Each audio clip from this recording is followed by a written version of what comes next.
আসসালামু আলাইকুম বন্ধুরা, আশা করছি সবাই ভালো আছেন। চুলা রাজ্যে ইউটিউব চ্যানেলে আপনাদের সবাইকে স্বাগতম। আজকে আমি শেয়ার করতে চলেছি রমজান স্পেশাল একটি পকোড়া রেসিপি।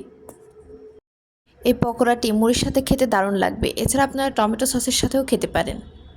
তো চলুন কথা না বাড়িয়ে শুরু করা যাক। এই পকোড়াটি বানানোর জন্য আমাদের লাগবে বাঁধাকপি আর আলু। আমি এখানে অল্প একটু বাঁধাকপি কুচি করে কেটে নিয়েছি আর মাঝারি সাইজের একটি আলু কুচি করে কেটে নিয়েছি। আপনারা আপনাদের প্রয়োজন মতো বাড়িয়ে বা কমিয়ে নেবেন। এরপর এর মধ্যে হাফ চামচ লবণ দিয়ে ভালোভাবে মাখিয়ে নিব। মাখানো হয়ে গেলে 5 মিনিটের জন্য রেখে দেব। 5 মিনিট পর এটার মধ্যে একটি কাঁচামরিচ কুচি ও একটি পেঁয়াজ কুচি দিয়ে দিব। এরপর 2 চামচ চালের গুঁড়া, 1 চামচ ময়দা দিয়ে দিব। চালের গুঁড়া যতটুকু ব্যবহার করবেন তার অর্ধেক ময়দা ব্যবহার করবেন। এরপর আমরা এর মধ্যে হাফ চামচ হলুদ গুঁড়া দিয়ে দিব,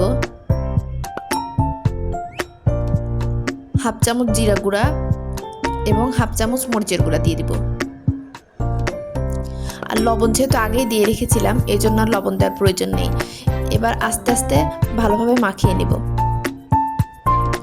এ পর্যায়ে পানির প্রয়োজন হলে অল্প অল্প পানি দিয়ে ভালোভাবে মিক্স করে নেব।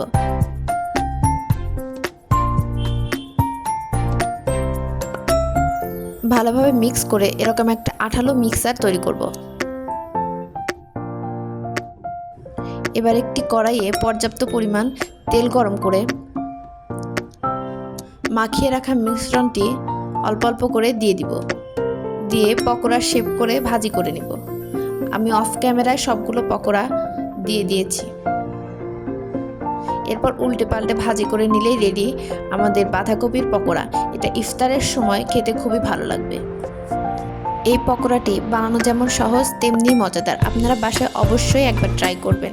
আর আমার ভিডিওটি যদি আপনার ভালো লেগে থাকে তাহলে লাইক, কমেন্ট এবং শেয়ার করবেন এবং আরও নতুন নতুন ভিডিও পেতে সাবস্ক্রাইব করবেন চুলা রাজ্যে ইউটিউব চ্যানেলটি। সবাই ভালো থাকবেন। আল্লাহ হাফেজ।